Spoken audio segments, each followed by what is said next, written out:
Pues buenos días a todos. Antes de nada, quería agradecer a la organización por invitarnos a este evento. Antes estaba comentando con Eneco también que hay muchas cosas en las que ya los anteriores ponentes, muy interesantes por cierto, nos hemos pisado. Voy a intentar que esta presentación es un poco larga, pero que sea amena y hacerla un poquito más divertida y no ir tanto a cosas que ya hemos repetido. Bueno, mi nombre es César García San Martín, yo soy el Key Account Manager para la vertical de energía y también responsable del área de Computer Vision o de visión artificial de LIS Data Solutions. Nosotros somos una ingeniería del dato que nació hace más de una década y a lo que nos dedicamos sobre todo es a la analítica de datos avanzada, ¿vale? Toda la analítica de datos en toda su ETL, en la extracción, transformación y carga de esos datos.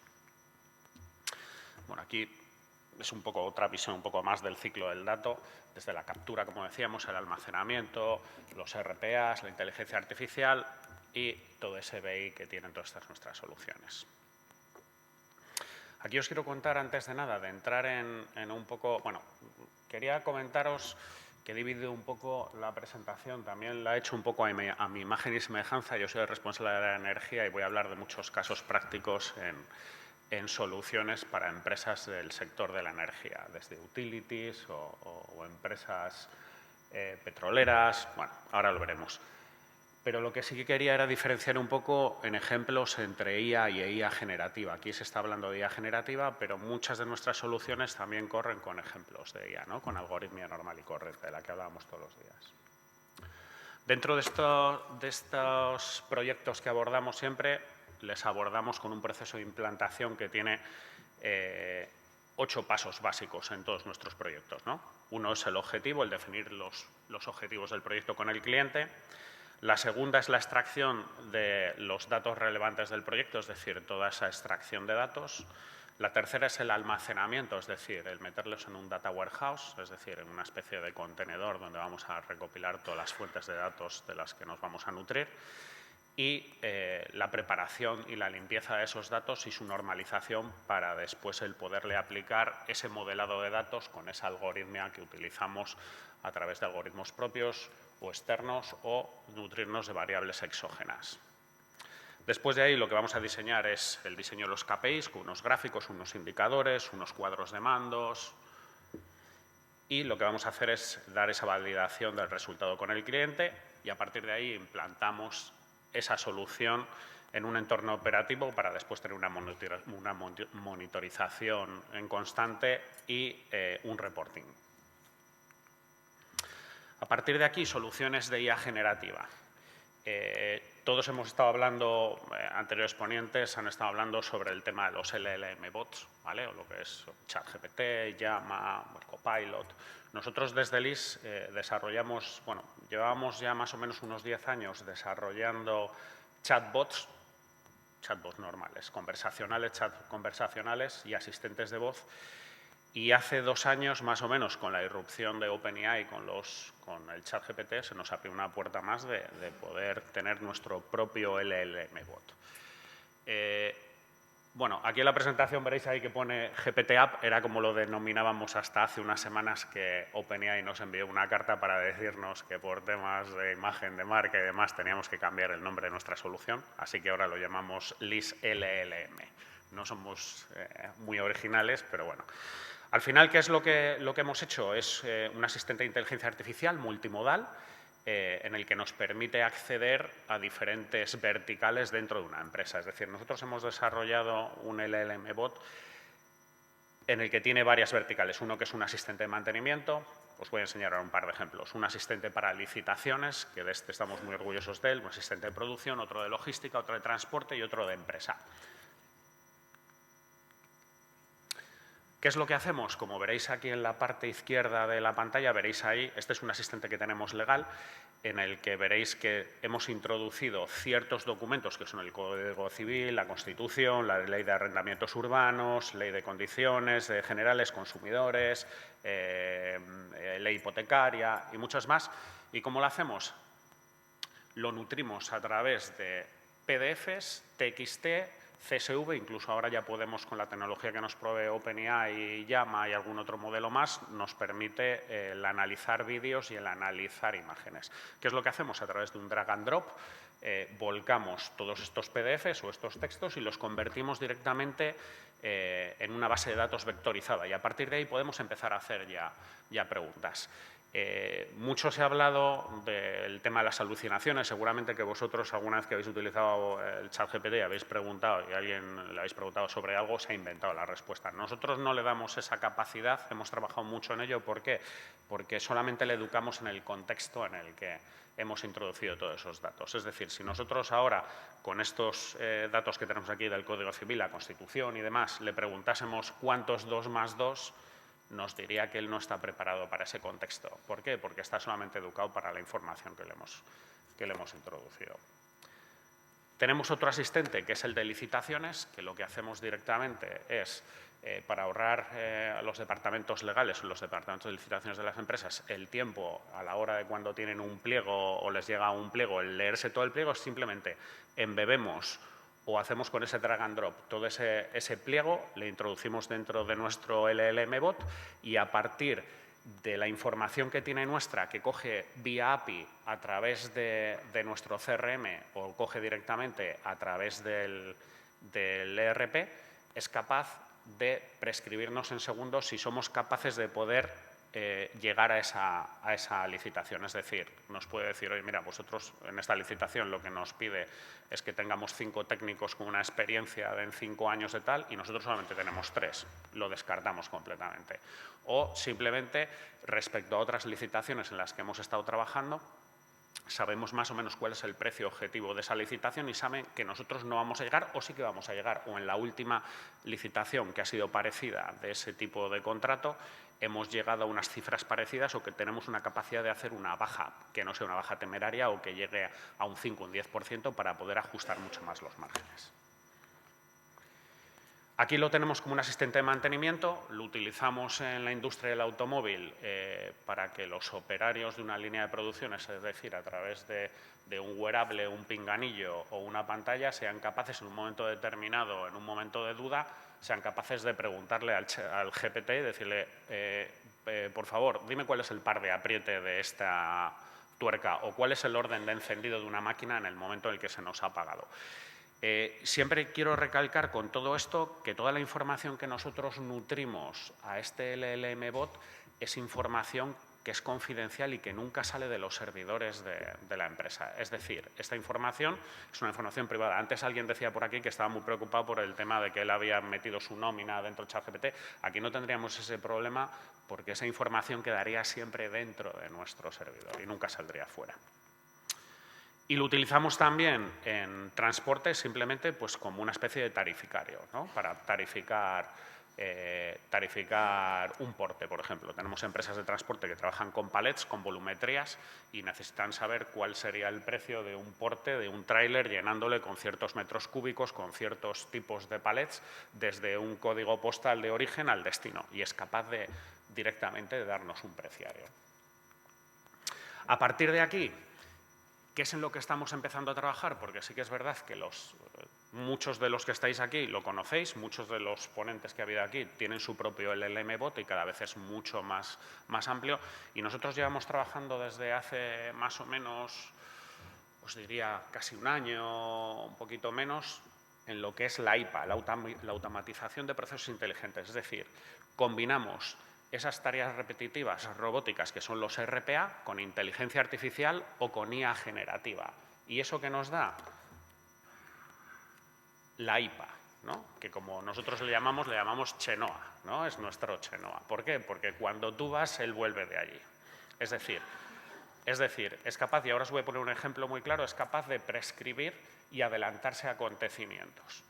Hace más o menos un año, cuando empezamos a trabajar sobre este tipo de modelo de sistema, una de las grandes constructoras de obra civil a nivel europeo, con la que ya trabajamos en otros proyectos, nos encargó un proyecto de monitorización y telecontrol a través de IA generativa. Es decir, no os puedo decir el nombre por temas de confidencialidad y cosas de estas, pero es muy fácil de adivinar quiénes son. Esta empresa está construyendo un túnel de acceso a una de las mayores capitales europeas. Es decir, es un túnel de acceso en el que ellos tienen que telecontrolar sistemas de monitorización y telegestión de sistemas generales del túnel, suministro de energía, sistema de extinción, sistema de drenaje, iluminación, televisión en circuito cerrado, comunicación del túnel, ventilación, extracción, detección de alarmas y demás.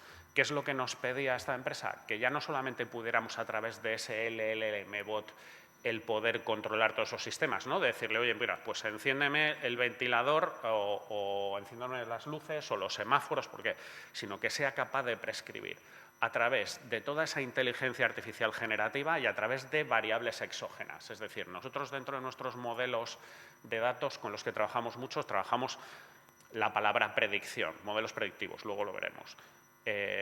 Tenemos data lakes, que son una especie de contenedores donde vamos recogiendo datos a nivel de muchas cosas, ¿no? Pues tenemos de data lakes poblacionales, de festividades, a nivel meteorológicos, de muchas localizaciones o de municipios. ¿Y qué era lo que querían ellos? Esto como esto es un túnel de acceso a un aeropuerto muy importante de Europa, lo que quieren es que a través de esta IA generativa sea capaz de prescribir. Y os pongo el ejemplo. Imaginaros, estas Navidades, día 24 de diciembre. En teoría es una fecha en la que se viaja mucho, ¿no? Entonces ellos lo que necesitan es que este LLM-bot o esta IA generativa sea capaz de decirle al responsable del centro de control, decirle, ojo, mañana es día 24, tenemos una afluencia de un 30% más de vuelos que el resto de los días de la semana. Pero a través de variables exógenas que hemos visto como predicciones meteorológicas y sabemos que en los últimos 10 años en esta ciudad, el día 24 de diciembre, hay niebla, hay lluvia, la condición meteorológica no es favorable y sabemos que vamos a tener un flujo de visitantes mucho más grande y de vehículos que van a pasar por ese túnel. Lo que te prescribimos y lo que te estamos ya empezando a recomendar horas antes es que pongamos a funcionar las revoluciones del sistema de extracción de humos, vamos a poner a funcionar también las luces de emergencia y vamos a empezar a funcionar también las bombas de achique porque predecimos lluvia a partir de las 8 de la mañana. Todo eso siempre con antes no sé quién lo hablaba, alguno de los ponentes, siempre con ese componente humano de la verificación final. ¿Vale? Pero ¿qué es lo que nos hace? Es el ahorrar que esa persona que está en el puesto de telecontrol o de monitorización diga, 8 de la mañana, empieza a llover, joder, pues venga, vamos a poner las bombas de achique a funcionar. Afluencia de vehículos dentro del túnel, las extracciones. Salidas de emergencia, no vaya a ser que tenga un accidente dentro de él. ¿Vale? Y para esto es en lo que estamos empezando y esto es en lo que todo el mundo va a empezar a trabajar en los próximos... Si esto me lo preguntáis hace 6 meses, os diría en los próximos 2 años. Pero sí que es verdad que tal y como funciona esto y la vorágine de todo esto, podemos estar hablando que dentro de 6 meses esto ya empiece a estar implantado. Nosotros lo estamos trabajando ya para tenerlo implantado más o menos en los próximos 6-8 meses. Para el mantenimiento predictivo también nos pidió esta misma constructora que utilizásemos la IA generativa, es decir, nuestro LLM-bot, para el mantenimiento predictivo de los sistemas auxiliares, de todos esos sistemas que hemos hablado. ¿Para qué? Para el mantenimiento de las bombas, el mantenimiento de los extractores, para el mantenimiento de toda su maquinaria. Mantenimiento predictivo, es decir, en función de un número de horas que esté trabajando esa máquina o simplemente a través de la monitorización en continuo, viendo que haya un cambio de variable en continuo, es decir, imaginaros un par, una tensión, un torque, una vibración, un cambio de calor, sea capaz de prescribir y que nos diga... bueno, pero aquí lo que hablamos es sobre todo de mantenimiento predictivo, ¿no? Que sea capaz de decirnos que en las próximas 200 horas de trabajo vaya a sufrir un fallo crítico uno de estos sistemas. A partir de aquí, bueno, pues hablábamos antes también de la analítica predictiva. Nosotros, como os decía antes, trabajamos más o menos con unos 100 algoritmos diferentes. Muchos de ellos son propios y otros son de terceros y lo que hacemos simplemente es hacerles funcionar dentro de nuestras soluciones. ¿Para qué? Pues oye, pues al final, pues para tener una herramienta que nos sugiera cuándo actuar en un posible pico de demanda, ¿vale? O en una posible rotura, por ejemplo. Aquí os pongo el ejemplo trabajamos mucho en la industria del automóvil y trabajamos con la Volkswagen aquí de Navarra y con Mercedes en Vitoria. ¿Y qué es lo que tenemos? Tenemos monitorizados en total 600 robots de ABB, los robots típicos estos KUKA, que les conoceréis todos, que son de los de la cadena de montaje.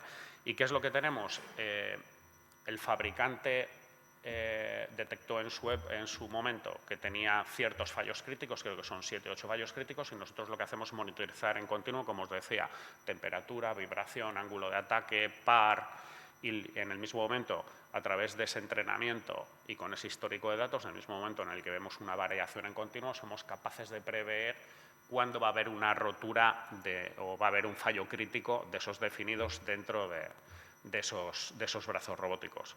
Sí que es verdad que no somos capaces de predecir, oye, el 3 de noviembre a las 18 horas va a fallar, pero somos capaces de predecir que en las próximas 200, 300 horas de trabajo somos capaces de predecir que va a haber un fallo crítico. ¿Para qué? Para que en el cambio de turno sean capaces los operarios de mantenimiento de cambiar ese robot. Como os decía antes, en el área de energía también trabajamos mucho con el sector de utilities, Iberdrola, Acciona, y lo que hacemos es el mantenimiento predictivo también de todos esos aerogeneradores. ¿Vale? Aquí veis un motor en el que veis el rotor, los sistemas Joe, los rodamientos. Bueno, pues aquí hacemos lo mismo que con esos robots de KUKA, con los ángulos, con el mantenimiento predictivo. A partir de aquí os voy a poner un caso práctico, un ejemplo también, que trabajamos con Exolum en Vizcaya. Exolum tiene un oleoducto que, si no me equivoco, va desde Algeciras hasta Burgos, en Burgos bifurca hacia Cataluña y después sube aquí hasta Saltacaballos, y con ese oleoducto, ¿qué es lo que hacemos? Es un oleoducto en el que van bombeando a demanda, dependiendo de todas sus refinerías, desde crudo, gas, gasoil, refinados del petróleo y demás, y lo que hacemos es el mantenimiento predictivo de esas bombas que van en ciertos tramos de kilómetros. ¿Vale? Lo hacemos igual que como os explicaba antes con los brazos robóticos. Y otra de las cosas en las que trabajamos bastante en LIS es en la visión artificial. Bueno, en Computer Vision. Trabajamos desde sistemas de seguridad con plataformas de riesgos laborales, es decir, con cámaras en entornos industriales en los que somos capaces de detectar las EPIs, es decir, los cascos, las gafas, las botas, los chalecos, los guantes de los operarios. Control de áreas de exclusión, es decir, para que no haya un operario que esté en una zona en la que no debería estar, o simplemente una máquina o un coche que no debería estar ahí. El mantenimiento del listado de las instalaciones, alertas de emergencia, movimientos, alarmas físicas y vehículos. Y todo lo hacemos a través de visión artificial. ¿Y qué es lo que hacemos? Simplemente en el mismo momento en el que se detecta uno de estos eventos, se lanza directamente una alarma con un reporting al responsable del área de producción en la que está ocurriendo esto. Bueno, ¿para qué lo utilizamos también? Aquí utilizamos la visión artificial y la IA generativa. ¿Para qué? Para, a través del reconocimiento con cámaras o con móviles, el reconocimiento de OCRs. Es decir, OCRs son los caracteres que pueden aparecer en un plano, en una etiqueta de expedición o en un código de barras. Y aquí os enseño un pequeño vídeo. ¿Para qué? Para generar imágenes en 3D, para que veáis. Bueno, aquí veis que con ese reconocimiento, con ese móvil, está reconocimiento un plano en 2D y es capaz de generar una imagen en 3D. ¿Vale? Esto también es IA generativa. Trabajamos mucho también con el tema de la visión artificial en proyectos de realidad aumentada. Seguramente muchos de vosotros, de los que hay aquí, a lo mejor habéis visto que últimamente, bueno, Meta o el CEO de Meta hace poco ha salido en una conferencia con unas Ray-Ban, que son las Ray-Ban Meta, que son capaces de no solamente hacer fotos, grabar vídeos, sino que también tiene el GPT, es decir, el llama de Meta, en el que tú con esas gafas puedes hacerle preguntas, ¿no? Desde preguntarle, oye, ¿cuánta gente hay aquí en este aforo? O resuélveme este problema matemático, o simplemente dime qué distancia tengo desde mi interlocutor, o si el paso de cebra me queda a la izquierda o a la derecha, ¿no? Para gente invidente. Yo os lo digo porque tengo esas gafas, me las he comprado hace poco y he flipado. Me ha parecido que es uno de los inventos no sé si de la década o no, acostumbrados a esas gafas de visión de realidad aumentada, como las que vamos a ver aquí ahora, y me parece uno de esos avances en los que creo que los dispositivos móviles, como el móvil como el que conocemos hoy en día, tenderá a desaparecer para este tipo de soluciones. En el mismo momento en el que podamos tener realidad aumentada, ¿vale?, con un dispositivo pequeño, yo creo que va a ser algo bastante... Ahora os voy a poner aquí un pequeño vídeo de un tecnólogo que explica mucho mejor que yo en qué se puede utilizar toda esa realidad aumentada y esa visión artificial para el tema de control de calidad y mantenimientos dentro de la industria. Control de calidad con Apple Vision Pro. En las líneas de montaje, los operadores pueden utilizar Apple Vision Pro para superponer instrucciones digitales para llevar a cabo el montaje de productos físicos. Se minimizan errores, se acelera la producción y se asegura la precisión en cada etapa del proceso. El control de calidad se vuelve mucho más eficiente mediante controles visuales en tiempo real. 7. Mantenimiento y reparación industrial con Apple Vision Pro. Puede ser utilizado para ayudar a los técnicos a realizar reparaciones o mantenimiento de maquinaria o equipos complejos. Permite a los técnicos de mantenimiento diagnosticar problemas muy rápidamente e identificar componentes defectuosos. Permite también llevar a cabo actividades de campo o field services. Facilita la asistencia técnica y el soporte en remoto. Y reduce la necesidad de presencia física en lugares de alto riesgo, mejorando la seguridad de los trabajadores. Bueno, y esto es un poco lo que os comentaba, ¿no? Por aquí va el futuro, sobre todo la realidad aumentada de la visión artificial en muchos proyectos de los que abordamos. ¿Para qué utilizamos también la visión artificial? Oye, pues para detectar dentro de los CTs de los centros de transformación eléctrico de las utilities, para para detectar humo, temperaturas, humedad, inundaciones, fuego, intrusión, corriente, ¿vale? Aquí os pongo un pocos ejemplos. Voy a pasar un poco rápido porque creo que me queda poco tiempo, ¿verdad? ¿Y para qué utilizamos también la visión artificial? Utilizamos la visión artificial con imágenes satelitales. Eso es algo que trabajamos mucho, las imágenes satelitales. ¿Pues para qué? Para la evolución de los cultivos, la evolución de las ciudades o incluso en algo que alguna vez nos han encargado, pero eso ya es un poco temas éticos, es competencia desleal. Es decir, es algo que hace años nos propusieron, pero dentro del IS tenemos, bueno, pues un comité y sobre todo una ética profesional en la que no utilizamos eso, pero sabemos que la competencia lo está utilizando para ver la evolución de las empresas a través de visión artificial, del crecimiento dentro de los polígonos industriales, simplemente pues, empresas que se dedican al alquiler de maquinaria, de andamiaje o demás, para saber cuál es el crecimiento o el movimiento de toda esa maquinaria que tienen los almacenes. Nosotros lo que hacemos básicamente es el crecimiento de las ciudades para proyectos de Smart Cities y el crecimiento de cultivos también, no solamente pues, para ver la evolución de esos cultivos, sino también zonas de vegetación si entran dentro de zonas de exclusión, por ejemplo, para líneas eléctricas,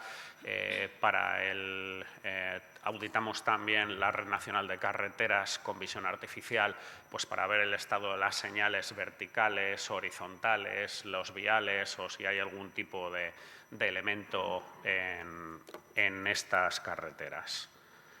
Y aquí, volviendo al ejemplo de Exolum que os contaba antes, ese mismo viaducto del que os hablaba antes, o oleoducto, antiguamente Exolum lo que hacía era levantar para el mantenimiento, sobre todo para evitar temas de desastres medioambientales o ceses de terrenos o sabotajes, lo que hacían era levantar en tramos de 100 kilómetros helicópteros todas las semanas, con lo que conlleva un gasto, creo que tenía unos gastos alrededor de 4 millones de euros al año simplemente en alquiler de helicópteros pues, para el mantenimiento de esos oleoductos. Hace unos años nos pidieron que si a través del satélite Copernicus, que es un satélite de pago, podríamos auditarles esos kilómetros, esos 1.300 o 1.400 kilómetros que tienen de oleoducto. ¿Y qué es lo que hacemos? A través de visión artificial, una vez al día, ya sabéis que los satélites giran alrededor del planeta una vez al día, somos capaces de localizar por latitud y por longitud la localización del oleoducto y en ese momento, a través de técnicas de Machine Learning, cuando vemos que hay algún tipo de píxel que no es el que debería ser dentro de la pantalla, somos capaces de enviar un evento, es decir, enviar una señal a la cuadrilla de mantenimiento que está más cerca de ese kilómetro, pues para que le echen un vistazo, pues para ver si ha habido algún tipo de desastre medioambiental o se ha caído un árbol o ha habido un cese de terreno, lo que comentábamos antes. Esta solución, para que os hagáis una idea, les cuesta menos de un 10% de lo que les costaba antes. La única pega que tiene la visión satelital es que el clima influye. Es decir, si un día hay nubes bajas, el satélite no puede ver a través de las nubes bajas, pero es raro que unas nubes estén más de 2 o 3 días en el mismo sitio, ¿vale? Pero esa es la única pega que tiene este tipo de soluciones. Y a partir de aquí también utilizamos la visión artificial y sistemas de Machine Learning. Para que os hagáis una idea, tenemos un laboratorio de inseminación de porcino en el que nos piden a través de técnicas de Machine Learning que seamos capaces de predecir cuál es la densidad en esas gotas seminales de número para el conteo del número de espermatozoides y detectar los 5, aquí hay 5, pero en total ahora ya nos han pedido que son 7 tipos de espermatozoides que dependiendo de los espermatozoides son capaces de predecir, bueno, pues o elegir los principales para ese tipo de calidad. Y bueno, quería hablaros un poco de gemelos digitales, pero veo que se me está yendo el tiempo, ¿no? ¿Sí? Vale, perfecto. Bueno, pues después también trabajamos mucho el sector de gemelos digitales. Los gemelos digitales ya sabéis que es un sistema programado simplemente que lo que hace es duplicar en un entorno seguro, es decir, dentro de una máquina es el hacer bueno, pues un doble o simplemente el tener a través de un gemelo digital el simular condiciones para poder para testear en diferentes escenarios. Lo que hacemos también con este tipo de gemelos digitales es planificadores y lo que hacemos es planificar, simplemente personalizar planificadores de la producción, para que os hagáis una idea.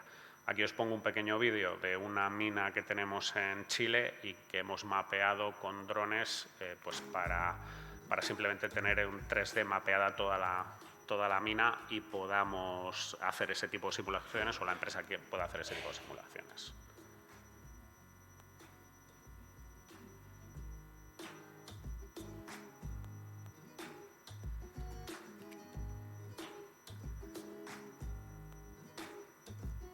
Bueno, voy a pasar rápido, pero para que veáis cómo termina simulando. ¿Para qué nos pedía esta empresa este tipo de simulación? Sobre todo pues, para ver temas de slotting, para ver dónde tenían que almacenar o dónde podían extraer ese tipo y sobre todo el medir esas condiciones medioambientales y demás. Vale, análisis de slotting en 3D, que también lo que hace es al final en los almacenes es el poder hacer una simulación.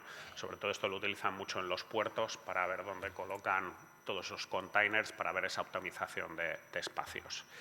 Y ya para terminar, antes el primer ponente habló mucho de Sora, de toda esa IA generativa y bueno, yo os he querido poner simplemente un pequeño vídeo de cómo podemos en los departamentos de marketing utilizar este tipo de tecnología como la que puede ser Sora. ¿Vale? Aquí vais a ver en este vídeo la definición. Todo esto está creado a través de inputs y de prompts de texto. Es decir, esta chica que veis aquí oriental no deja de ser una recreación a nivel digital. Si os fijáis en este vídeo, ahora lo van a enfocar la cara, vais a ver que tiene un grado de definición en la que se le ven los poros, los granitos, se la ve, incluso está el maquillaje, pero aquí en esta imagen, no sé si veis ahí los pies, ¿veis cómo van saltando de 2 en 2? Bueno, pues aquí es donde se puede detectar que antes hablaba en eco de ese tipo también de no solamente con algoritmia podemos detectar ese tipo de fake news y demás, ¿vale? Pero esto es algo que, como antes hablaban el resto de ponentes, estamos en la prehistoria de toda esta IA generativa. Yo no me quiero imaginar si el año que viene volvemos a dar esta misma conferencia de lo que vamos a estar hablando. Y hasta aquí, bueno, aquí os dejo mi correo por si tenéis algún tipo de duda y no sé si ahora tenéis algún tipo de pregunta.